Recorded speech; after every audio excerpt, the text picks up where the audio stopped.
As always, there's a lot to cover, so we're going to jump right in. Hopefully you guys are here for the right workshop. This is Fundraising Unlocked. We like using the tagline, how to fundraise successfully without burning out. I think that's kind of the pain point that we uncovered as we've talked to hundreds and hundreds of founders that have gone through this. And that's our goal. That's our goal, is to try to get you guys to go through this without burning out. This is our quarterly workshop around this topic. So some of you might have gone through this before, or a version of this. And in fact, before we get started and before I jump into all these things, there are two things I'd like you to do.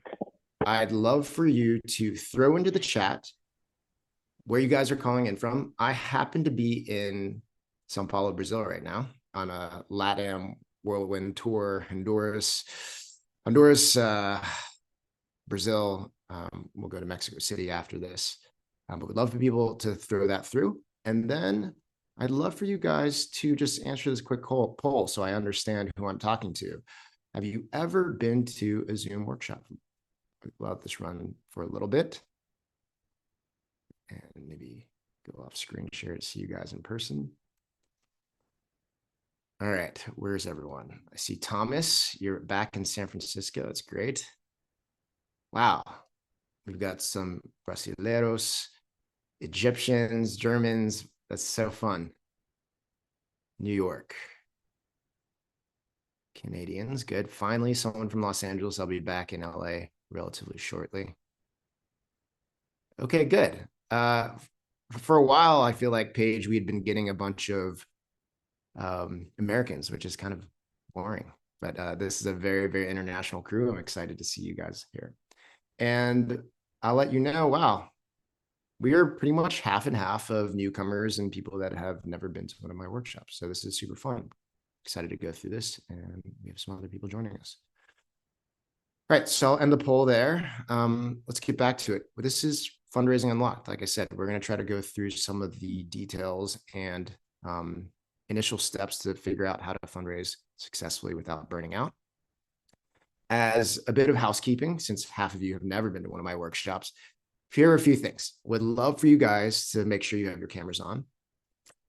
This is a very interactive session. So if I'm saying things and I can't tell whether or not you are agreeing with me or confused, whether or not, Armando, if you're furrowing your brow, I want to see you. If you're furrowing your brow, then I know that I need to change things up. Now I see Jason smiling and laughing, at least I'm doing something right.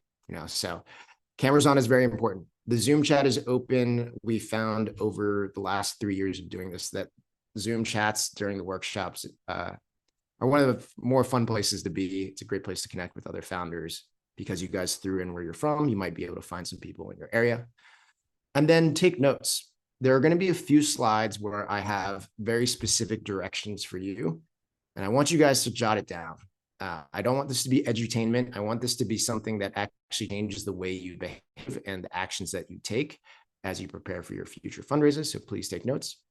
And then if you find anything that you want to share, go ahead and share it online. We're not going to hide any of this. In fact, if you tag me, I will try to amplify your message. And like I said, on the first thing around interactivity, this is going to be an interactive session.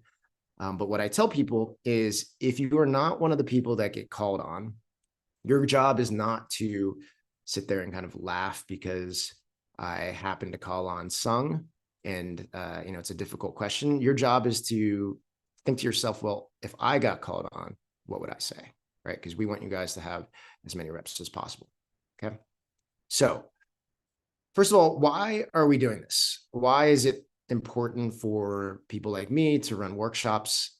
The first thing is that fundraising is hard. In fact, even if you're really good at fundraising is hard. And that's what I've learned from years and years of being in and around this, running fundraisers, being on the other side of the table, is that it doesn't matter who you are. It's always hard.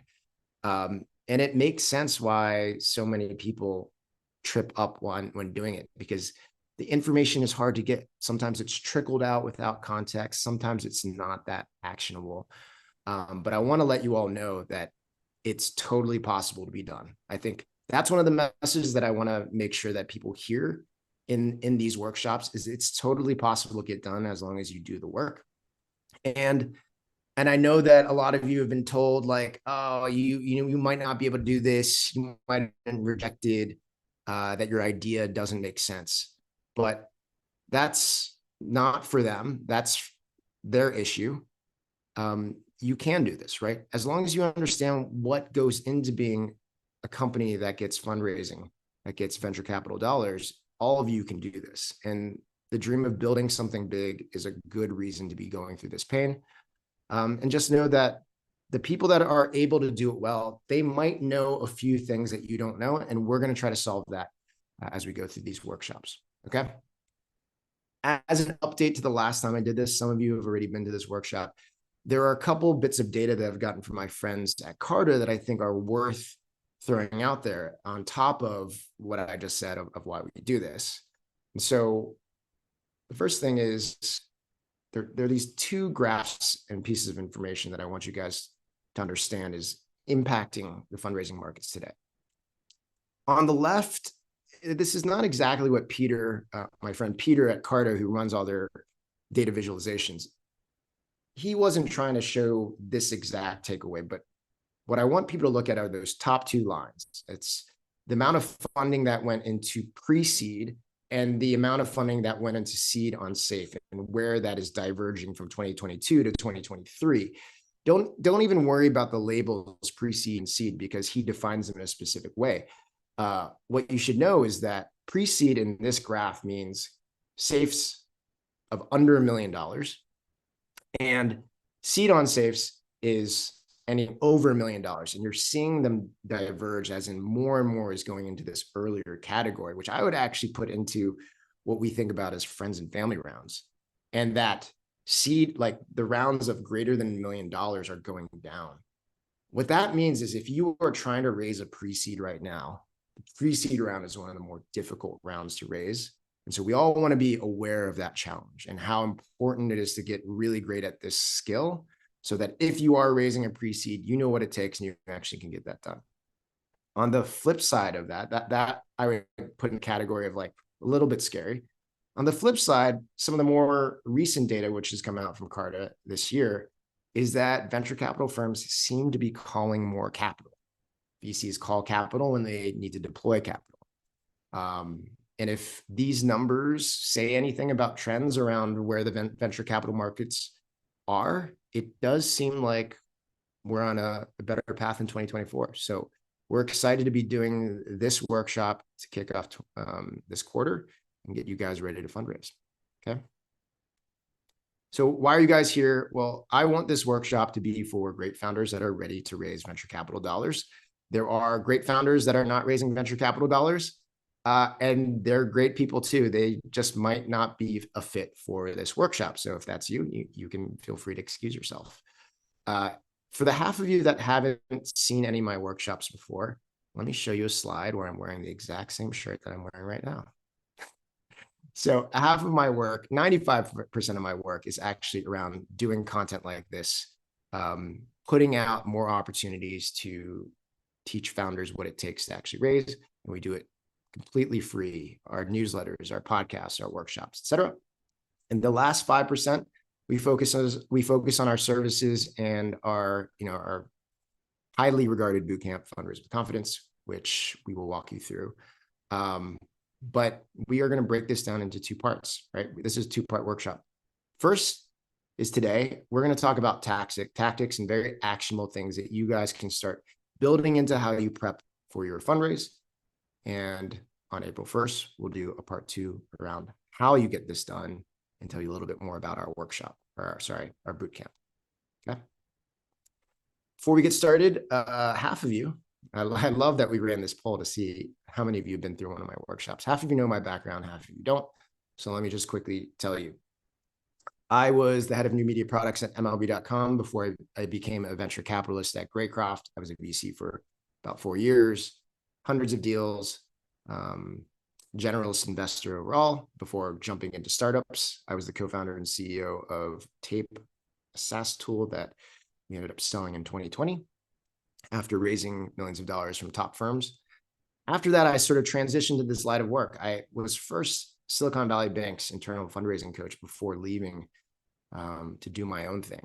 Adamant. That's the company that I use to drive fundraising forward, trying to make it easier and more accessible for as many founders around the world as possible. And we do that through all those free things that I told you, podcasts like Funded, this workshop, etc. So I always give that background, not to necessarily credential myself, but actually to give you guys context. This is one of my favorite slides to put out there. Context is really important when you're learning anything, when you're getting advice from anyone about any topic, but it's extremely important within startups and in particular within fundraising. And I'll show you why. So these are two screenshots representing points of view that got shared by two partners at venture capital firms. On the left, it's Andrea Funston, the partner at RTP Ventures, and on the right, talking about Mark Suster from Upfront Ventures and an essay he wrote. And they are pontificating about when founders should share data rooms with VCs. And on the left, Andrea's like, oh my God, I just met a founder who shared his data room right after I met him. It was the most amazing signal. Everyone should do that. And on the right, Mark Suster writes a blog post that essentially says, data rooms are where fundraising processes go to die.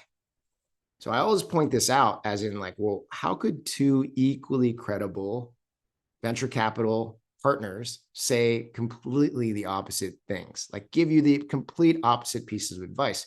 And this is one of the things that is so challenging for all of you as you are trying to prepare for a fundraise. Like, what should you be doing?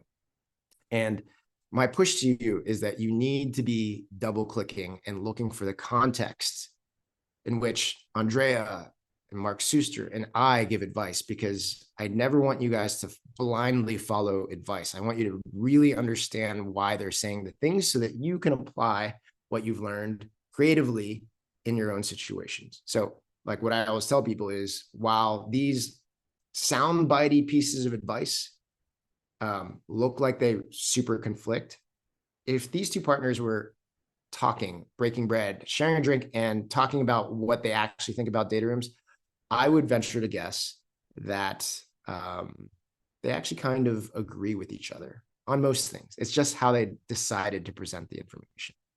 All right. Okay. So now that you have the background and the backdrop for how to process this workshop, let's jump into the first interactive question. I'd like people to think about this really simple question of, what is fundraising? Very simple, and it's just meant to be a stimulating question for us to have a discussion. So would love a volunteer to talk to me about what they think fundraising is. And feel free to raise your digital hand if you'd like to volunteer. And for the half of you who have been to my workshops, you know that if no one volunteers, I'll just pick the person that looks most awkward and trying to avoid eye contact, like Tom. I can tell Tom is... I'm just kidding. What's up, Jason? How's it going, Tom? Good to see you, man. Scott, likely in San Francisco. How are you, man? I'm all right. Thanks Before we get started on what you think fundraising is, tell us if you actually are in San Francisco. I'm outside the Bay Area, so I'm outside the Bay about Area. an Okay. hour from. So, Scott, what do you think fundraising is? Well, there's two definitions in my mind, and I'll make this quick. The first definition is a process of coming up with a compelling story, product that investors see the potential for a large return. Okay. Then there's my personal feeling, which is a pain process that requires you talking to people that you probably would never talk to in your personal life ever. I appreciate both of those definitions, especially the sort of honest, transparent one at the end. So what I heard Scott say was things about coming up with a story that will convince others to give you money, and also something that you would never want to do if it weren't for the fact that you needed to do it. So very good. I appreciate that share. Rekha, could you jump in and maybe add to that, or give your own spin on this? And before, tell us where you're calling in from. So I live in New York City and I've been in like the corporate world my entire career till I quit my job last year. Congrats. And I'm now on like an entrepreneurial journey and did some soul searching and kind of a lot of things. And now I think what I'm building, or someone asked me to be their co-founder, is kind of like my hobbies and pursuits, passions and all of that combined. But I'm learning now because everything is new to me. So I like did about 20 founder calls to just understand the journey and all the things. What mistakes did you make? So I have lots of learnings. I can write a guidebook on this. But in terms of your question, and this is me being just like very probably naive, but I think that fundraising is like selling a vision, an idea, and having someone invest in you and the value that you think you will create through whatever you're building and your vision. And so Got that it. value could, I mean, hopefully eventually be a monetary value, but like value means different things to different people. And so it depends on the context and who you're getting your money from, right? Like if it's your grandma or your friend or a VC, right? It's like different.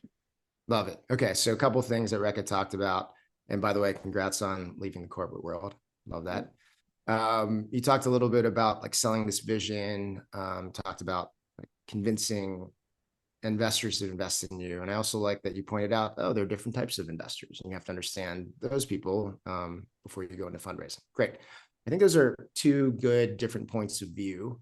I will start here because I really want to make sure people start with a similar baseline. And before I go into my specific definition, I really want to make sure people don't think about fundraising like kind of like tricking people into getting you money. Or there's a bit of a undertone, especially a little bit from Scott. You know, it's like I would never be talking to them, and like I got to tell this story that sells people. And a lot of you might be joining workshops like this because you want to learn the tricks of the trade. And one thing I want everyone to know is that, and you'll hear me talk a little bit about this, is that so much of fundraising is psychology, and there is like an ability to influence people.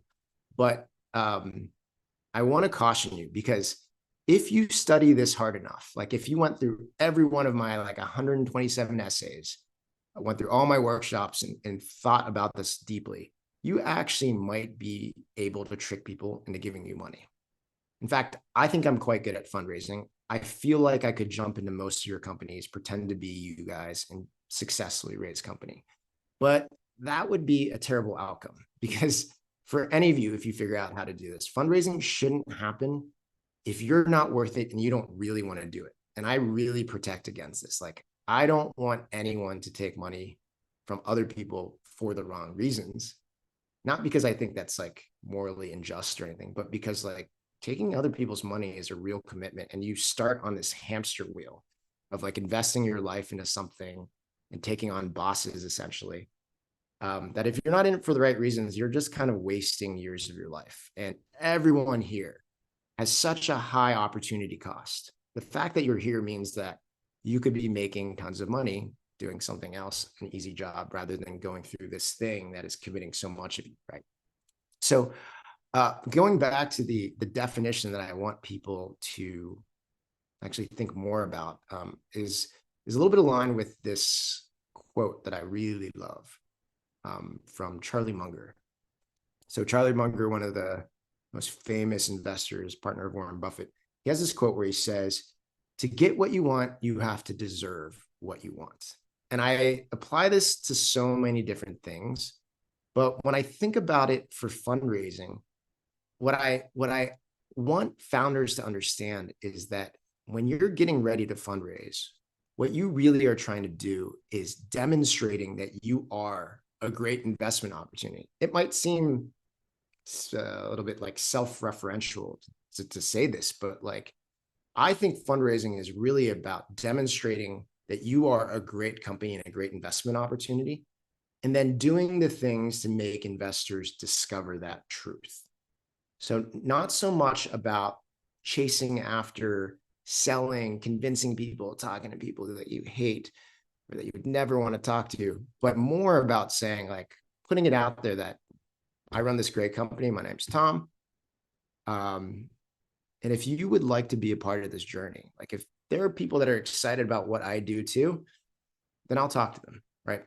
That shift in mindset of chase versus be chased is so influential in the way you do everything in fundraising. So that's why I start there around what fundraising is.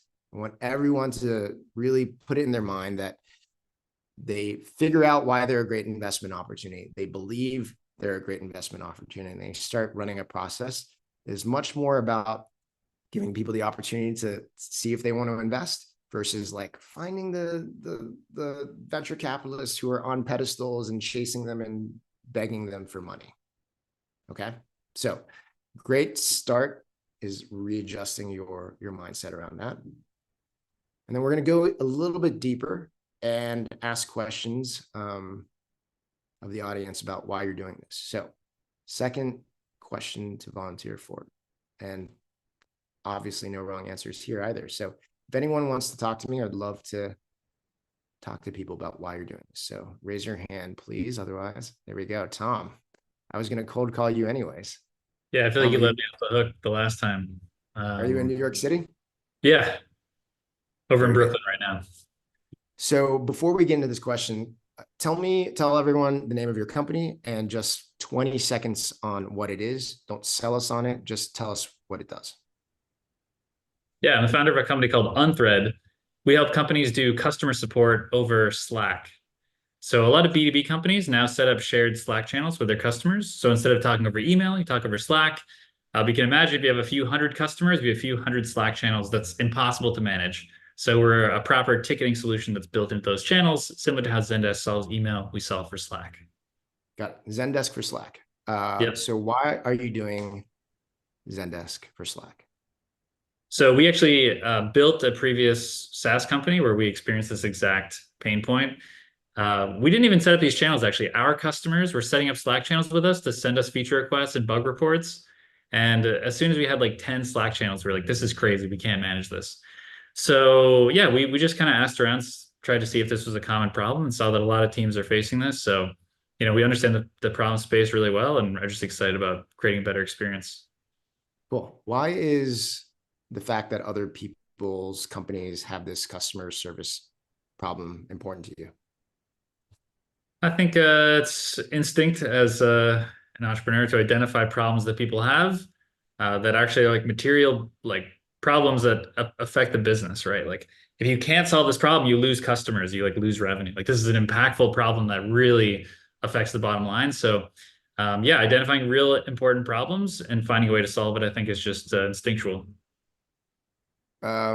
Leaving instincts aside, why do you think solving problems that impact the bottom line for other businesses, why is that important to you? To me personally, like my ethos. Digging into some psychology here. Well, first of all, it's great to make money, which you make money by solving people's problems. But also, I think the idea of like it's being helpful, right? Like you want to do something that at the end of the day is helpful for other people. It's like why if someone needs help, I don't know, fixing a bike, like sure, I'll go help them with that. That's great. I'm happy to provide that service. In this case, I can help people make their life a little bit better and make money at the same time. Got it. So there's a bit of a making money and a bit of helping people. Choose either one of those things. Why is either of them important to you? Helping others, we can dig into that one. I mean, making money, Sure. come on, that one's obvious. Yeah, helping other people. This is something we're all kind of trained to do, right? Like we should have a way to improve the lives of others. And I think with software in particular, I've been a software founder for about 10 years or so. You just have the ability to scale your help to millions of people at one time. So if your goal is to help, which is, I think, an obligation that I just feel principled to that we're all obligated to do that, then software's a way to scale it up. Awesome. Tom, I'll let you off the hook there. This is a very contrived interaction between me and a founder. This is something that you will never really go through explicitly with a venture capitalist. But I'll tell you, there's this idea that I talk about, which is purity of motivation. So it's a fancy, I love fancy marketing phrases. I would say some VCs will have this very specific concept in their mind and they are looking for it. They're digging. They're very specifically looking, what is Tom's motivation and is it like a pure one?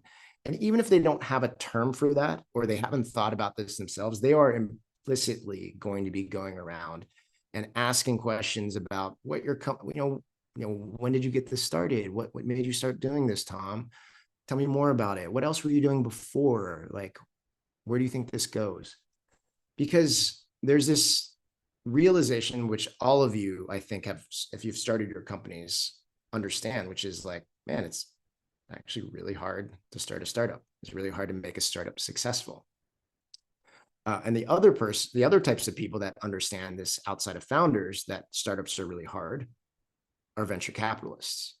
And what they understand and what I understand as an investor is that all of you here, like the fact that you're here, it means that you're a hard worker, right? You're the type of person where, Deanna's like with Tala.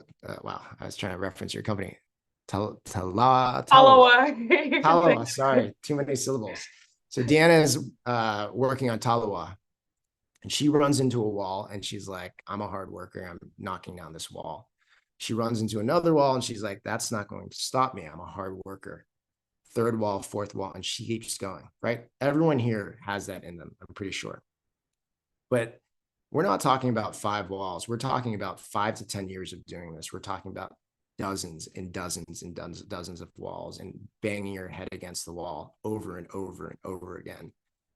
And so venture capitalists are asking questions and trying to figure this out because they want to know, like, is there a reason that Deanna is doing this? Is there a reason that Blake is doing this? Like, do I see the connection that is going to make them want to keep doing this?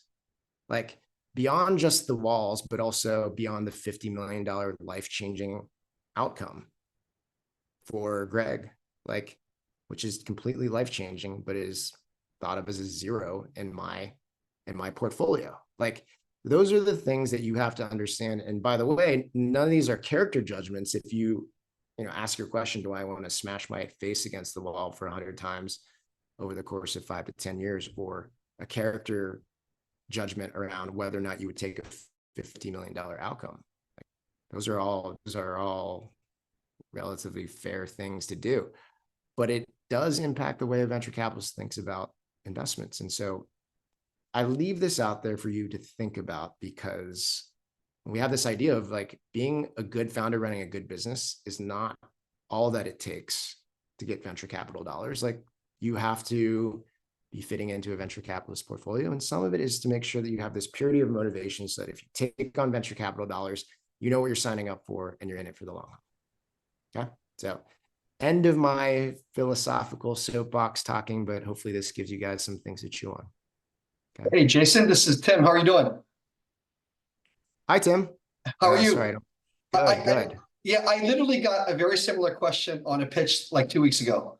The way that they put it to me was, so Tim, do you have any chips on your shoulder? Talk to me about any chips on your shoulder.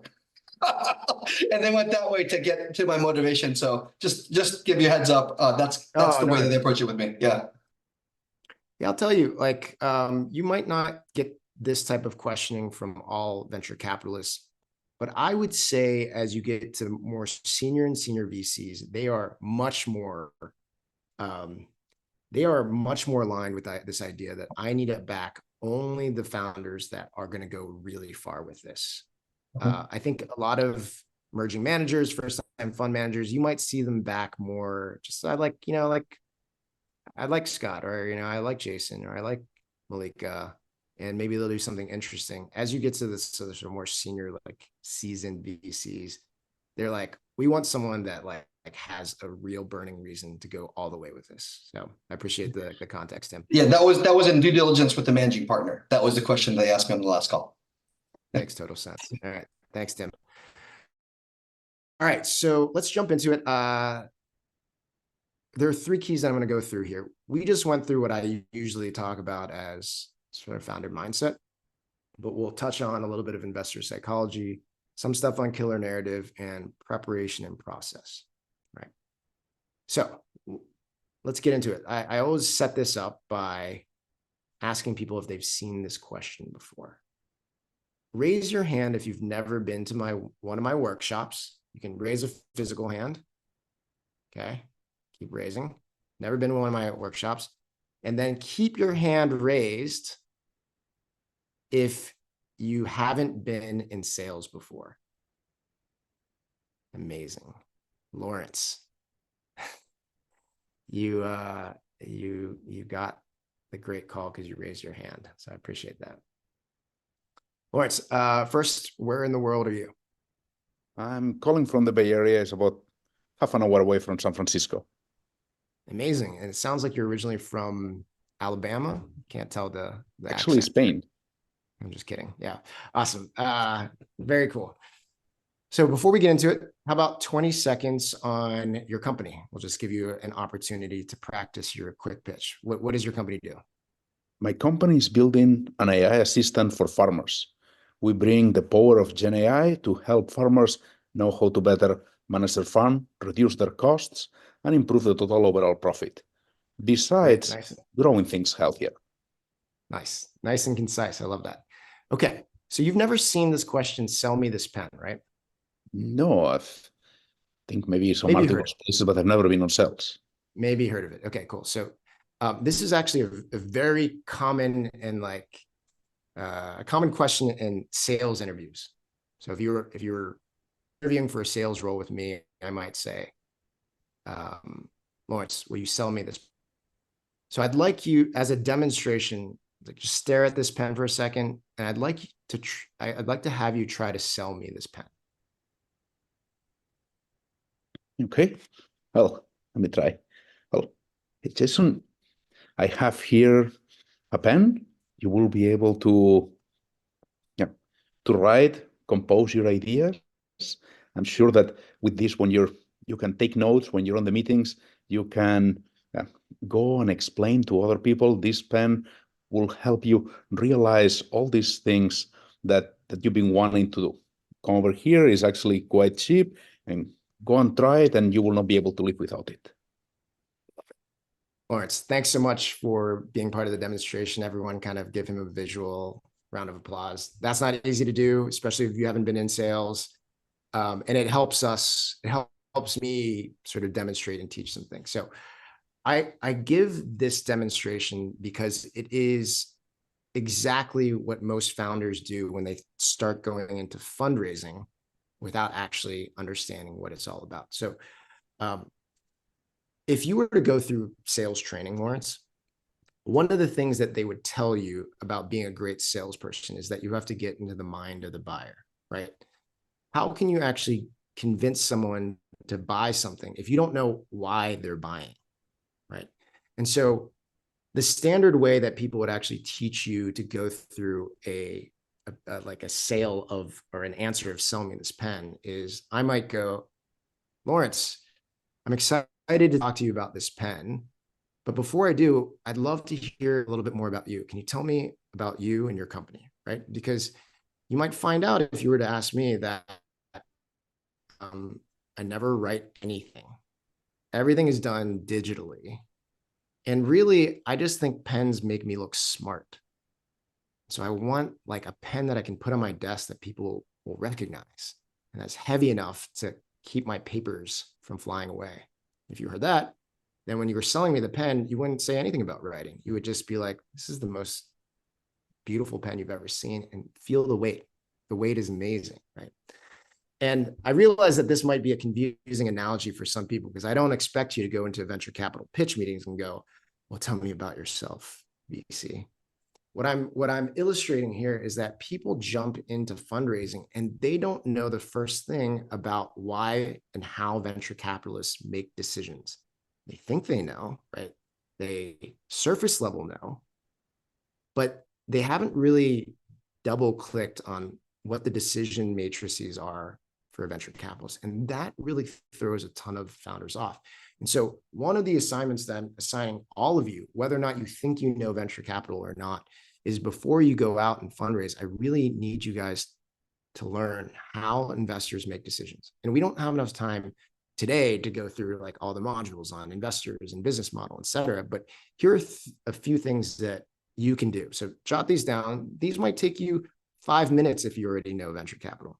If you don't know, if you're being honest with yourself and me that you don't know venture capital, this might take more time. But I'd love you to break down the VC business model. Like actually try to write this out. Like, do you understand how VC works and what they're actually betting on?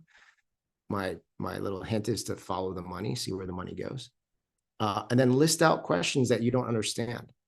And be honest, like there might be a silly question that you're like, I would never share this, that I actually don't know this.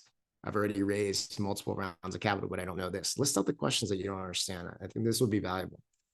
And then interview an investor with these questions. So if you have access to investors who are your friends, I know, Tom, you know a lot of VCs, you probably know all this stuff already. But Greg and Kurt Walker, the VCs right here, he's probably available.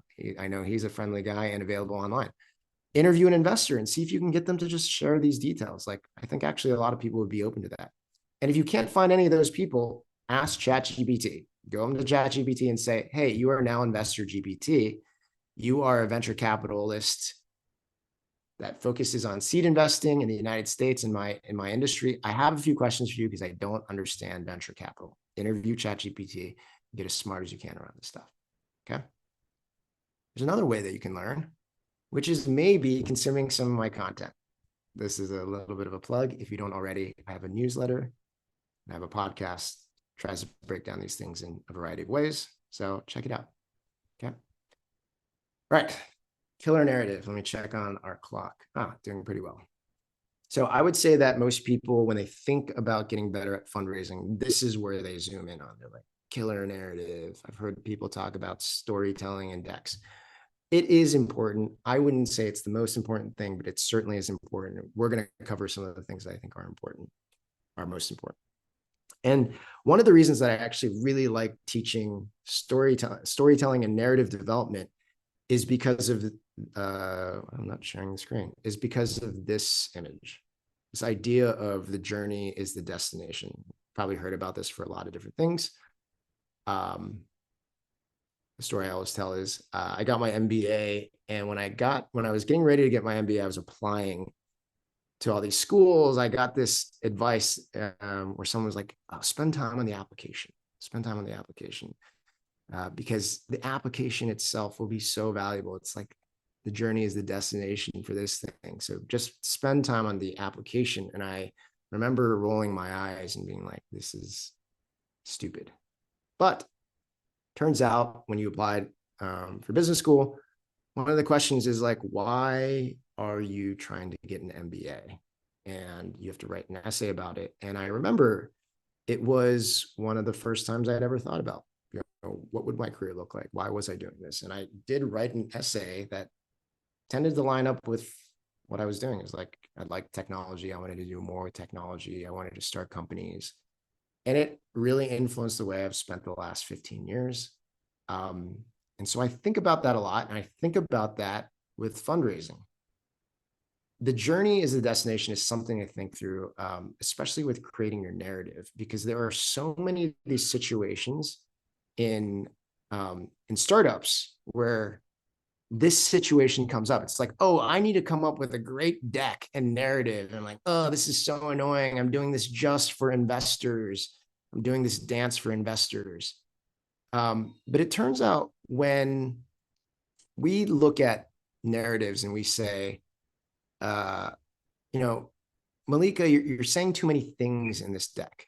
Like there are too many things we need to cut back. Cut back. We're kind of not just saying you should take it out of your deck, but if it's not important enough to be in your deck, like, do you actually have enough attention and resources and focus to be doing all these things? Probably should be actually carving it away from what you're spending time on in your company. Another example of this is people are like, oh my God, I can't believe I have to build a model, financial model, because I've heard venture capitalists want to see a model. And it's like, I don't have a model. I have to go, like, should I hire someone to build a model for me? Why do I need to do the model? And a lot of founders are like, I believe VC, I have to do this dance for VCs and build a model. It turns out like VCs really don't care about seeing whether or not you're good at Excel. What they care about is investing in great businesses and great operators.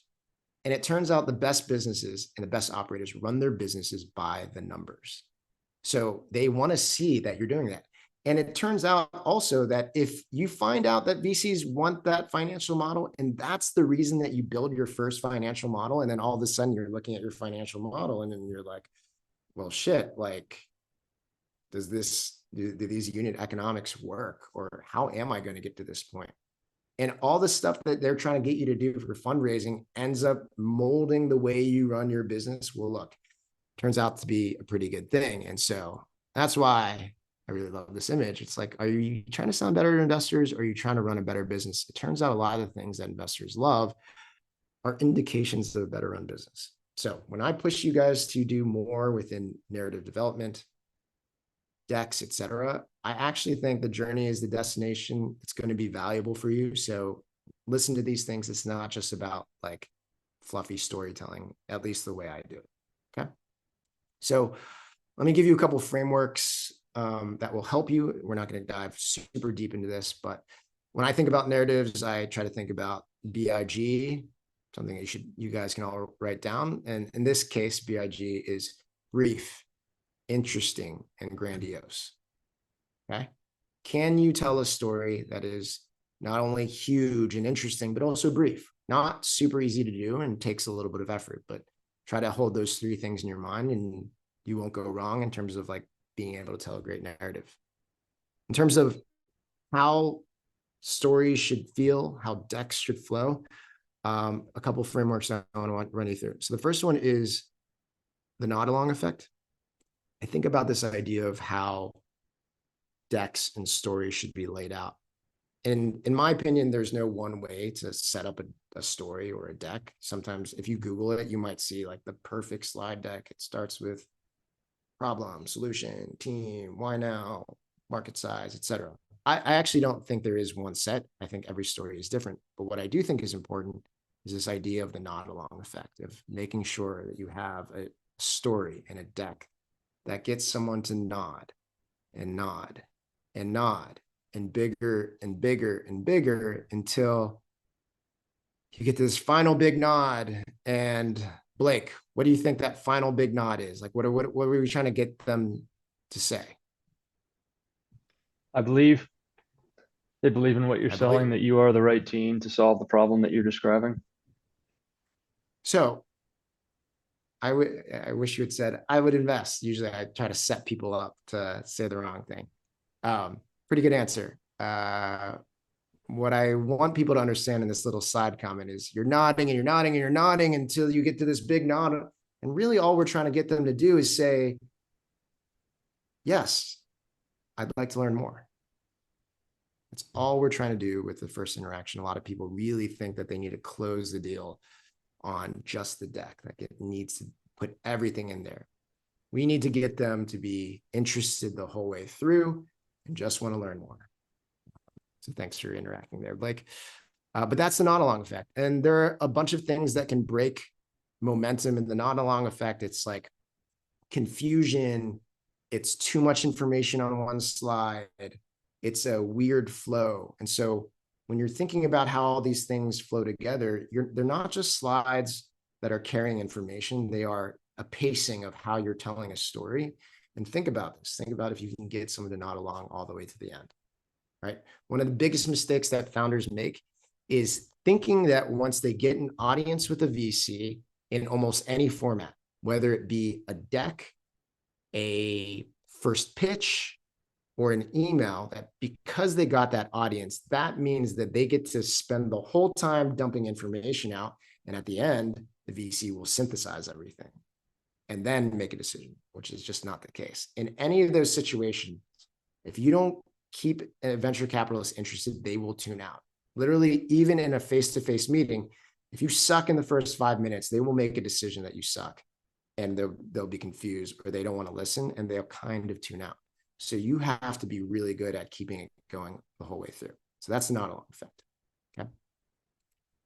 Okay. Simply impressive. So there's one thing that I see a lot with founders, which I have myself, and it's this idea of imposter syndrome. It's not the only reason why this thing comes out, but one of the things that people with imposter syndrome do is they try to justify why they're there. And so a lot of times when they jump into a meeting or they talk to people or they send a deck, they will try to justify their existence or impress investors and show them why they deserve to be there by showing how complex their knowledge is. It's like, let me use the acronyms and the terminology and go deep and show you that I'm an expert in that space, which is the worst thing you can do. It is one of the worst things you can do. And so what I always tell people is that you should really be about pitching the circle, not the equation. If you think about it, if you go and start your pitch and your story in an overly complex way, one terrible thing that can happen is the VC will get confused and go, Shin, I don't know what can you explain? I have no idea what's going on. And you've broken momentum and now you have to explain before you can move on. And that's bad. That definitely is bad. But there's a worse outcome when you start super complex. The worst outcome is actually they don't say anything, right? And this is probably more common when they don't understand because VCs have big egos, right? So Maria is explaining her business and using all these complex terms. And I'm just like, as a VC, I want to show that I'm smart. I'm not actually stopping and asking the questions. So by the end, I was lightly nodding the whole way, but I had no idea what she was saying. And that's the worst. So on the flip side is if you start sort of lowest common denominator pitching the circle, not the equation, the worst thing that can happen in that situation is they go, Alan, I get it. You know, I worked in this industry for the last 25 years. We can move faster. Awesome. You just move faster. Okay. So simply impressive, pitch the circle, not the score, not the equation. And then lastly, I really want you guys thinking about less is more. Less is more is a very important concept when it comes to content overall, not just slides.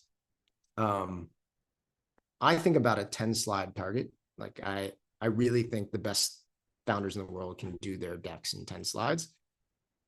I actually think it's a big red flag when people fight me on taking slides out of their decks. Usually when decks are like 18, 20 slides long and they can't take things out, it's because the founder doesn't really know why the company exists, why the product exists. And so they have to add all these slides that are like, well, maybe if they like this, we'll add these slides. Maybe if it's this, we'll add these slides. So one thing you're going to do is you're going to really try to get to like the most dialed in version of your story and deck. And usually that happens by addition by subtraction. So you're going to have a bunch of content and I want you guys to be carving away at your content, like carving away, deleting slides, deleting content, deleting until you're left with something that is just like so to the point that there's no confusion of what it is. Like it stands out. And this is something that you'll do like with slides in a deck, the number of slides in a deck. You'll do words on a slide. You'll do, you'll do sentences on a slide and you'll do words and sentences. Like that's what I push people to do is that you're trying to take out anything that is fluff. Okay. And in this framework, there's one thing that I love driving people to, and let me check the time. I don't believe we have the time to do this, but you guys can do this on your own. It's called a rubber band exercise. You can jot down the instructions here. I don't know if you guys have heard of rubber band exercises. It's a category of exercise. And the idea is you have this rubber band, right? And if you take a rubber band, you stretch it beyond its initial shape. When you let go, it'll reform itself into a new shape that is closer to where you were stretching. So for this rubber band exercise, we're not talking about a 10 slide deck. We say a 6 slide deck. So if Quentin, if I only gave you 6 slides to sell your business, and don't worry, this is not a cold call, but if I only gave you 6 slides to sell your business, to pitch your business, what would those 6 slides be? That's like an aggressive, right? If you're starting at 15 slides and I ask you 10, that's hard. But if I say 6, that can be really hard. But what ends up happening with this rubber band exercise, which I love, is it's like, well, that's really painful.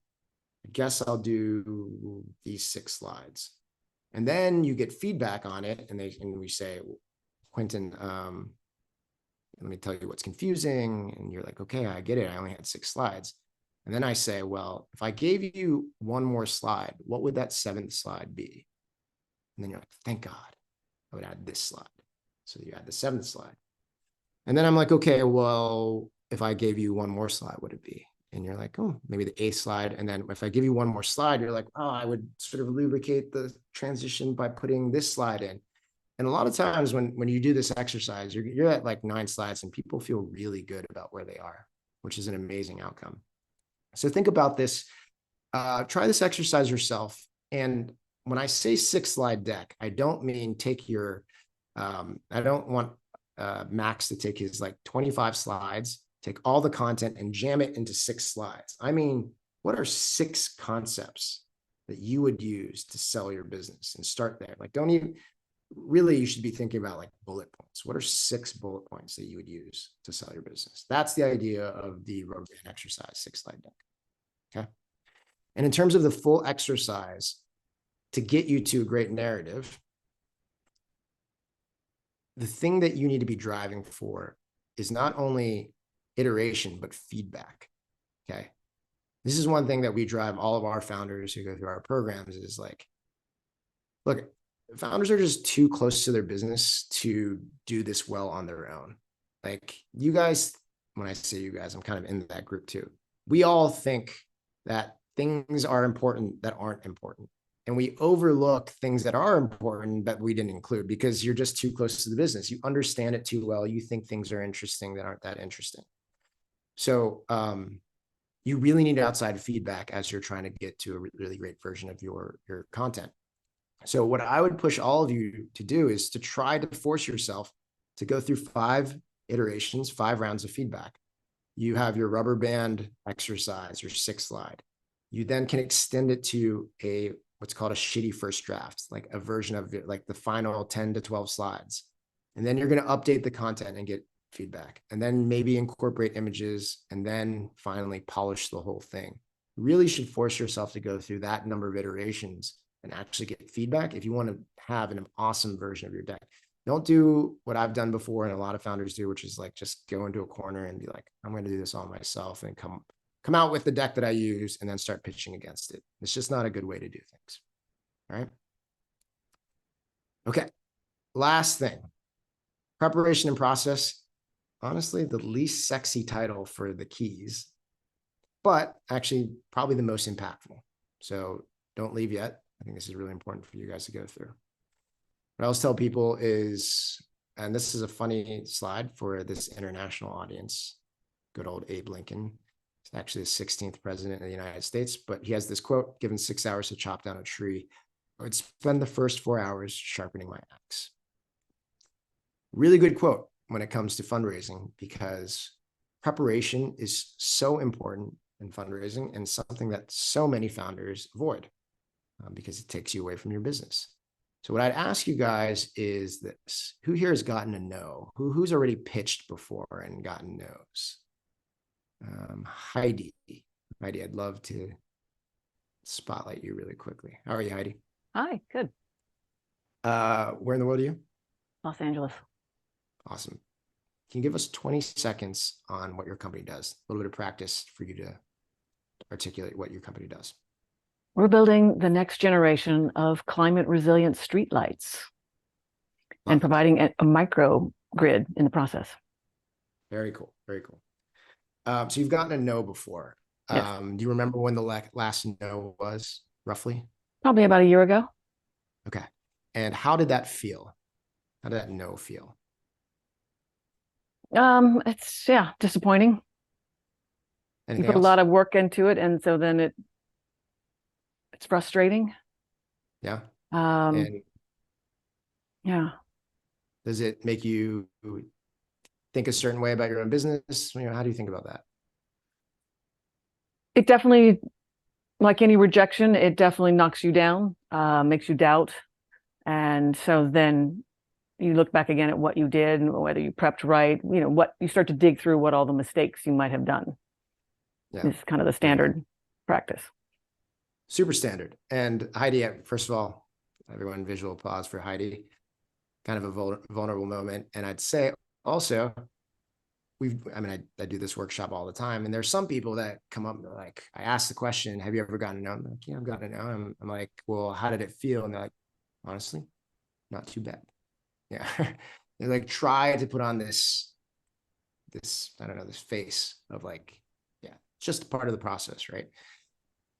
It is just a part of the process, and you have to be prepared for it. But if you care about your business, if you really believe in what you're doing, if someone calls your baby ugly, like, it doesn't feel great, right? It doesn't really feel great. And one of the things about preparing a process that I find is so important is that no's feel bad, right? And a lot of people can expect that they're going to get no's during the process. But what I tell people, like I always show this, it's like everyone has a plan until they get punched in the mouth. And when I think about getting punched in the mouth, I'm not talking about getting your first no. I'm not talking about getting your 10th no. I'm talking about, do you know what it feels like to get 50 no's? Like when I raised capital for my last company, I was an ex-venture capitalist who my network could get me to everybody. Like, and on paper, the team was exactly what you'd want in a founding team.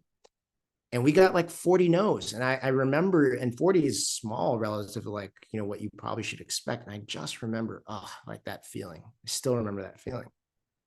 And that's really important because so much of fundraising is showing up in every presentation and being like this crazy, this exuding this energy of like, I know this is going to get done. And they have to believe that Tom knows that this is going to get done. And because of that, it might be the next person if it's not me, right? They have to feel that.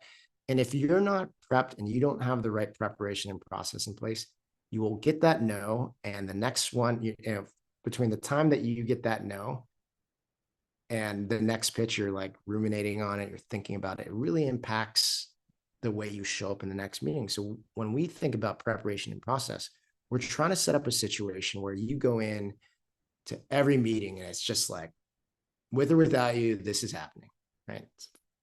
Random reference, that's U2. And there's a song called With or Without You, kind of old. Anyways, you're doing that, right? Like you're showing up in every meeting, right? And to illustrate this more, I always walk through the analogy of investor poker. So if you guys, hopefully some of you have played Texas Hold'em before, if not, bear with me, I'll explain some of this. If I were to explain investing like it was poker, it would be like this.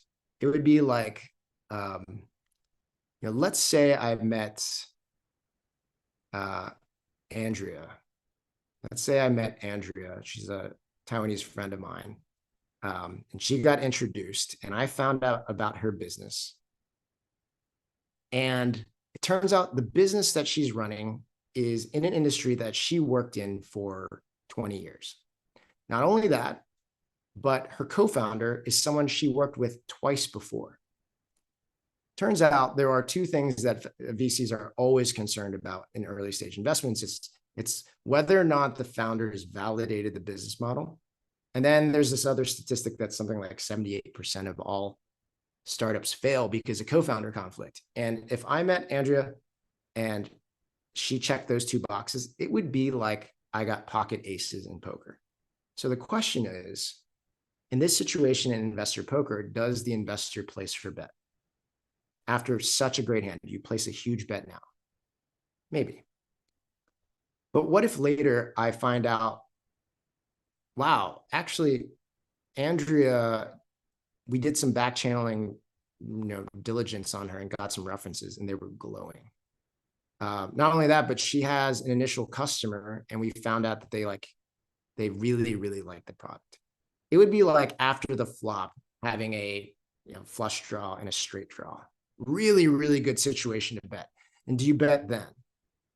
I do this setup to tell you that 1,000% of the time, 1,000% of the time, which is the same as 100% of the time, an investor will always wait to see the next card. Always. If they feel like they can wait to see the next card, they will.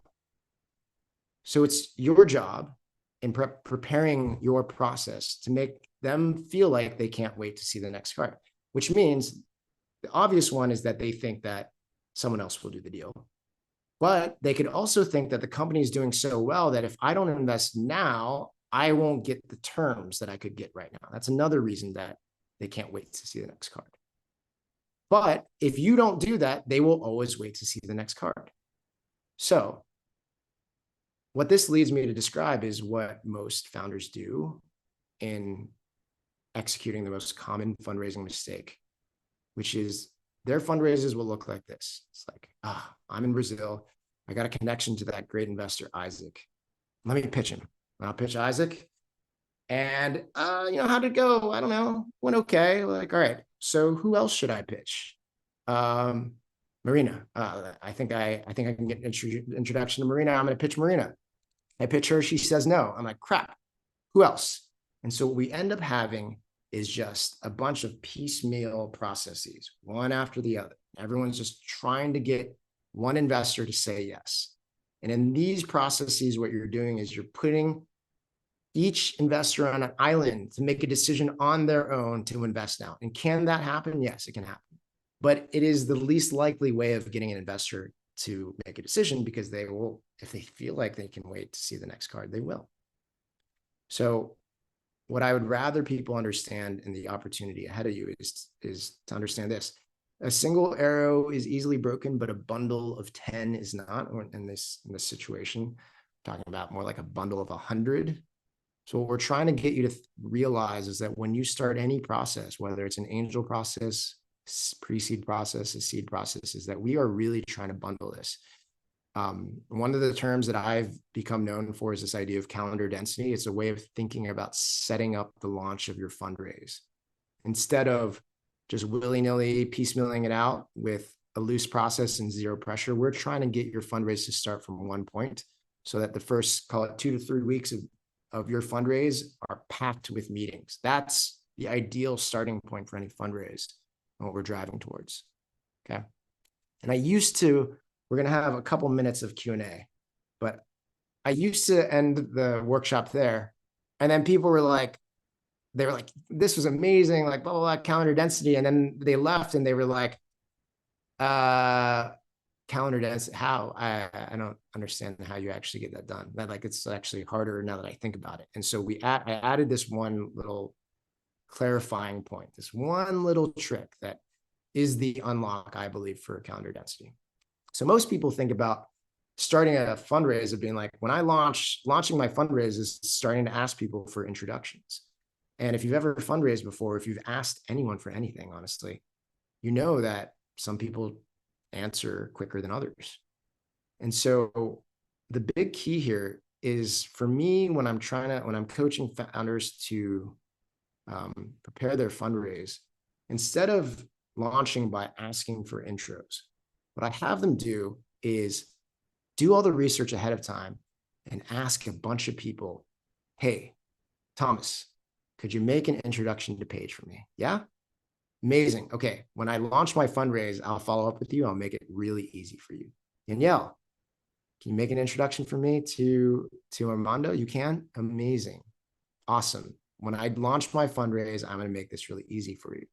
What that gives you the ability to do, essentially, is to line everything up so that when you're ready to go, you can then go out to everyone and be like, hey, I'm ready. Can you please make that introduction? I'm running this on a timeline here, so I'm going to follow up in a few days if I don't hear back from you. But I would love for you to make that introduction because I'm about to go out. That's how you get to calendar density. Obviously, the devil's in the details, and it's not, it doesn't just appear out of nowhere. But that is one of the biggest tricks to actually getting a great fundraise to launch. I hope you guys write that down. All right. So that was part 1, where we talk a lot about tactics. Part 2 on Monday, we'll talk a lot about how that gets done. So we have a few minutes to go through Q&A. I told everyone to start raising their digital hands to get in line. So maybe start with both of those. Love it. I'll do one last plug for myself. I put out some good content on the socials. So if you want to follow me, I'm JA. Twitter and LinkedIn, and then my podcast. Would love for you to take a listen. And by the way, if this was at all helpful to you and you find my podcast, if you wouldn't mind leaving a review or rating, that would be really helpful. Something that we're pushing for now. And I know Isaac understands that because he has an amazing podcast on the difficulty of being a gringo in Brazil. Isaac, you are the first person with a hand raised. Do you actually listen to my podcast, Jason? That's awesome. Yeah. Excellent. I just recorded. I was late joining because I was late recording an episode because traffic in Brazil is terrible. But it's about how to move to Brazil. It was with it's called the Despachante, the person that actually helps you do it. So it'll be useful advice for you, Jason, when you finally give in and move here full time. I wanted to question. Go ahead. Sorry. No. I wanted to follow up on the exact point you were just making there about kind of lining stuff up to then kick off at a set time. How do you like to position that email? That's my question, because I'm actually lining up. I mean, so it starts soon. So how do you position that beyond kind of just like, hey, we're at an inflection point? How do you like to think about the email that you're sending out to people to be like, hey guys, I'm finally ready to start fundraising. I'm kicking off my process. Okay, so after you've gotten their approval of like they would make an introduction for you. So let's assume I've got all my intros. So there's both, right? One is I need somebody to write me an intro so that I can kick it off. And the other one is the 70 funds that I've been in touch with over the last year. Hey guys, remember I said I was going to kick off a fundraising process. What does that email look like? Yeah. Okay. So I can spend a lot of time on this. The first thing is that even when you're asking for an introduction, you are asking for a favor, right? But the best ones sound like you're doing them a favor. So, to say more about that is if you trade in this world of venture capital and startups, you trade on introductions, you trade on giving people opportunities. And what you guys don't realize as founders is if you're a great opportunity, a lot of people want to be the person to make the introduction for you. So in terms of what that ask for an intro looks like, you want to give them a reason to make it easy for them. You're like, hey, we're killing it. Even if they're the closest, you think they're the closest friend in the world to you, they need to look good in front of the other person, right? So you need to sell them, make sure you understand that. And then in terms of re-engaging with people that you've already talked to, there's a blend of things that you should be aware of. A lot of times I will have other people, like when I ran my own fundraise, I could get to everyone, right? And people knew that maybe I was thinking about these things. And even in that situation, I got other people to reach out on my behalf. I got other people to go, hey, did you hear that Jason's about to fundraise? And they'd be like, no, I didn't hear. And then they're thinking, well, what, am I not cool enough? So that won't be everyone for you, but if you have some, I would activate that. And then the rest of the direct outreach will be short and sweet. You're not going to sell them on much. You're going to say, hey, when I said I was going to raise, it's happening now. You might say one headline of a new thing that's happened. And you'll say, I'm looking at first meetings to be done starting this date. Would love to include you if you're interested. Nothing else. Awesome. Cool. Excellent. Thank you. And I didn't ask Isaac where he was calling in from, but he is in Brazil. Zayad. So I'm going to prioritize people that have their cameras on. Zayad, can you turn on your camera? I mean, that would be a little difficult at the moment. I apologize for that. If I can do that for part 2, I'd be very grateful. Okay, go for it. What's the question? Thanks. Yeah, so just going back to what you said about, generally not shooting in the dark and not picking off investors one by one and kind of having this counterattack methodology of really knowing when to start and starting it properly at once.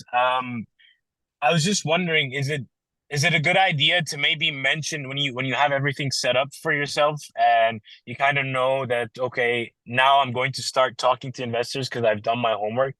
Is it a good idea to maybe mention that when you're in investors meeting, just telling them that, hey, yeah, I'm talking to other people to kind of, hone that hot deal theory as well? Yeah, so it's a great question. Thanks, man. What I tell people is like, if I went out to go fundraise for Nicholas's company and I had nothing set up, I could head fake almost everything, from the emails to the way I engage with VCs in a live interaction, to make everyone feel like it was a hot deal. Like, I kind of know all the words to be said.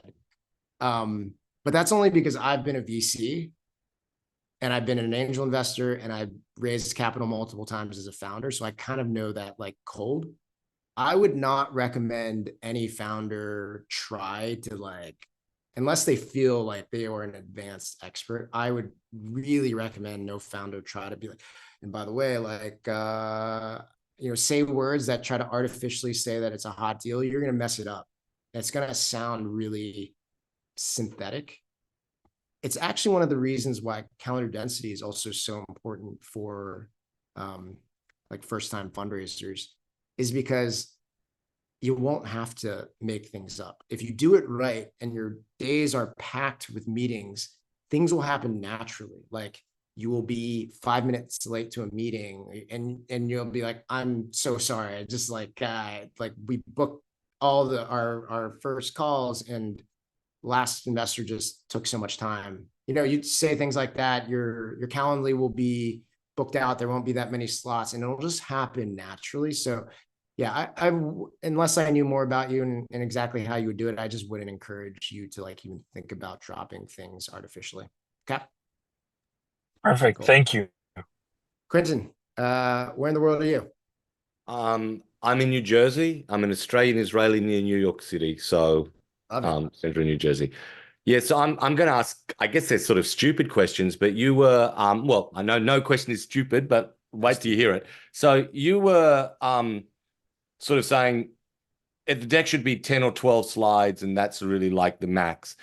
And I've had from somebody else that's very well known in the startup fundraising world actually say, no, get the introductions, do a thing. If they ask for a deck, there's a 20, cover everything minus the financials and send it to them. So I'm getting different messages. And related to this, I'll give two other bits related to this, is what I'm trying to do is create a new market with what I'm doing. So it's something unique that requires a little bit of an intellectual get around. So it's sort of like people particularly generally understand the problem is X. And I'm saying, no, they've misunderstood the problem. So I can tell them what the problem is and they go, yeah, I get that. And I say, well, yeah, but people don't get what the problem is. And that's almost like an extra slide and then the deep tech solution. So that's and then the other thing is I've got a little commercial video that's 45 seconds that doesn't even explain any details, but it's like, why should you be excited about us? And so my question after giving all of this is, how do you feel about the amount and when to give it, and really whether it is that important to be super narrow with the number of slides, and when can you do something like just give a fun 45-second commercial that's the equivalent of, that poop scoopy commercial, yeah. Which is what I've got. Yeah. Whoever you're talking to is wrong.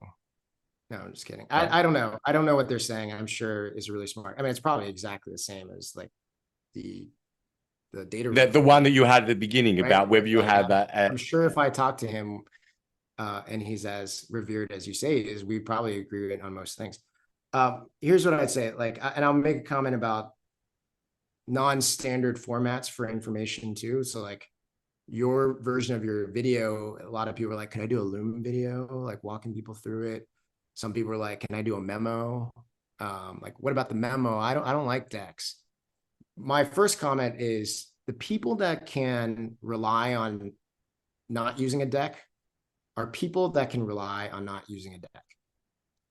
And by that, I mean, usually it means that they have some kind of gravitas, or they have something that forces VCs to spend more time, or forces VCs to consume a different format than they're more comfortable with. And if you're that founder, Quentin, go for it. I don't think I am. And even if you are that founder, it won't hurt you to just do a deck. So that's one. And the second thing is like, look, it's hard for me to exactly say given your business, but there are a couple things I'll repeat. Your deck doesn't need to close the deal right away. Your deck is the representation of your initial narrative. And if you can get them interested to be like, I need to learn more, there's not enough in here, then you've won. You've won the first round because you got them to engage and you can give them more. There's another thing that I say, which is like, I think decks are 10 slides and infinity slides long. So maybe this answers your question. By 10 and infinity, I mean, it's 10 slides, but then the appendix could be infinity slides long. And I love really long appendices that have a bunch of extra detail, but I still think even with creating a new market and like new technologies and all those things that you probably can do it in 10 to 12 slides. Maybe not. No, I think I can do it in 12. Does that include the cover slide with nothing on it and a thank you slide at the end? No, I mean, no. That's okay. Okay, Awesome. just kidding. Thank you. Of course. Rafson. Jason, thanks for the presentation here. Am I audible? Yeah. Where in the world are you? Okay, cool. I'm in Los Angeles. Awesome. Yeah, my company is basically it's an AI assistant for evaluating structured credit deals, so asset-backed securities and mortgage-backed securities. I've done that for the last 8 years, and there's a need for it. So my question is actually similar to Quinton's question, where in order to convey the problem, I think it's such a easy way we can just do like a screen share of like, hey, this is how the analyst do the work right now, and this is what I'm trying to do. And I guess you already answered it, so thanks for that. But I wonder, like, how do you think about delivering that? Like, does it happen? Because if it's a PDF, right, they have to click another link and then it goes somewhere else. Like, people are lazy. I was a ABS investor before. I was like, man, like, just tell me what you need to do within this PDF. So I wonder, like, how do you think about really conveying this idea within I mean, I've embedding seen a video or this, something? I've seen this problem, this type of problem in decks done quite well, just being like the standard asset-backed security analyst spends X hours a day, doing this and just being in like saying like 100 clicks to get to this 100, it's literally hours a day. Dozens of hours a week, et cetera, et cetera. It's something that like is the biggest pain point, and ask any ABS analyst or whatever. I think you can describe that. And if you could, I would be shocked if you couldn't figure out a way to just kind of like emotionally describe it, or like sort of case study describe it without having to show them. And if you get them just based on words that agree with that, and then you have a chance to show them afterwards, you've kind of won. I think like I always see this where people are like, if I could just show them, they would love it. But it's not just I have screenshots. I mean, I don't know if that's I've done it on a text format, but I'm just like, I'm such a visual person, so it's like easy for me to just you like could probably show the screen too with words, and just and that probably will do way more than you think. Like, I think that'll be it's a good design constraint too. Again, like, you're trying to get great at just simply showing and based on very simple slides. So I believe in you. You can do it.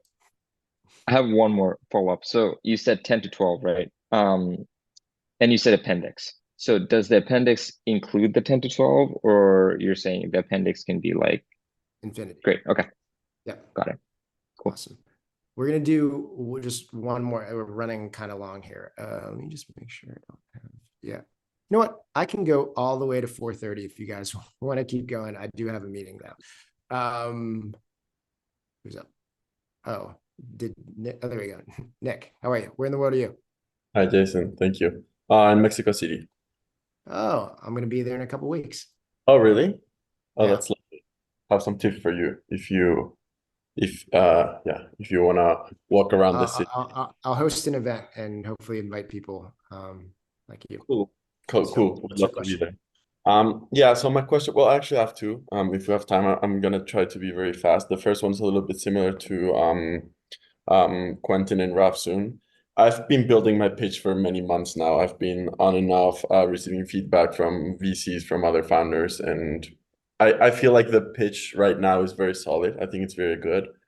However, whenever I hop on a call with a VC, I feel a lot more comfortable pitching without the deck. Like I feel like the conversation flows a lot better. It's actually a conversation whenever there's not a deck there. I feel like whenever I'm showing the deck, I'm stuck to this structure of the deck. And sometimes if I feel like the VC is not really into the conversation, it's very hard for me to try and have a conversation with him or to pull him back into grabbing his attention if I'm just showing slide after slide. So I guess my question a little bit is, how do you feel about, even if on a first approach I send my deck in order to see if you have an interest of talking to me, how do you feel if whenever we're on the call, sometimes I don't even ask for the money on the first call. Like I'm just trying for us to get to know each other. I feel like I'm good at just kind of besides the product and the whole solution, I think sometimes when you're very early, it's a lot easier for you to convince the VC not that much about the product or what you're building. Of course, that's important, but a little bit more about you and what you're doing and how you are about selling and about talking about So what you're. let me cut you off and I'll give you my thoughts on that. When was what's the first year you ever pitched an investor? 2022, at the end of 2022. Okay, that's helpful. So which comment should I make first? The first comment I'll make is that I hear this all the time. I hear founders say, I'm way better without a deck. And I'll tell you that most founders are overconfident in their abilities to pitch without structure. Not saying that's you, but I'll just make a broad sweeping generalization that most people are overconfident in their ability to pace what they want to say, to hit the right points, not ramble. So that's one. The second is that people have a hard time understanding what it means to pitch because you got exposed to pitching in a post-COVID world where 99% of first calls are Zoom. And what Zoom is supposed to represent, it's supposed to represent what it was like before COVID, where like 99% of first meetings were in person. This is why like all the stuff happened in San Francisco. This is all the VCs were there. You had to fly to do your pitches, right? And what I mean by that is like when you pitched a venture capitalist, you would come to my office and we would sit down and we would talk, right? And you would have a deck, but you wouldn't like throw up a deck and you wouldn't go like, okay, now like, let me just like present. It would be this conversation where the deck was something that you could reference, but you were sitting right next to somebody. You were like, so this is what's going on. So what I coach people to do when I think about the best presentations, the best pitches for a founder who I don't know how good their extemporaneous speaking and delivery mechanisms are. Maybe if you're like the best in the world, maybe if you get coached by Robbie Crabtree, like one of these great public speaking coaches, then I would trust you to go after this and just lead it without a deck. But I think the best way to do it is to think about it like, hey, if I were sitting with this person and I had materials that would supplement what I was saying, I would probably be conversational. I would tell you about it. And then I'd be like, let me show you this thing on the slide, right? And like, let me show you and check out this slide. And then be able to bounce back and forth and make it conversational.